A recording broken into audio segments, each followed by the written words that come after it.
Have you been wiping down all of your groceries after you get home? Put down the Lysol. Our Janelle Bluta connects the dots on why it's not necessary. For everyone getting sick of pandemic prevention, the experts have an important message for you. You can stop wiping down your groceries. Let's connect the dots. When the coronavirus pandemic hit, a lot of us took clean to the extreme, wiping down each surface in our home and anything coming into it.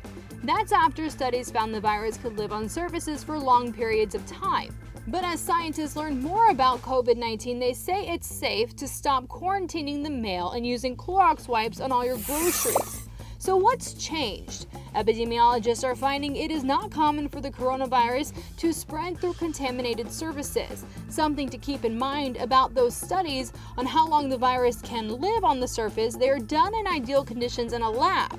In the real world, there are a lot of factors like sunlight and heat that can weaken the virus. That doesn't mean there is no risk. Crowded places where a lot of people are touching common surfaces still remain high risk, like a public restroom in a high traffic area.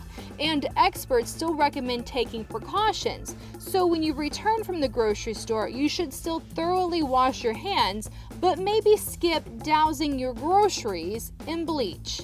Connecting the dots, I'm Janelle Bluta for H-Town Rush.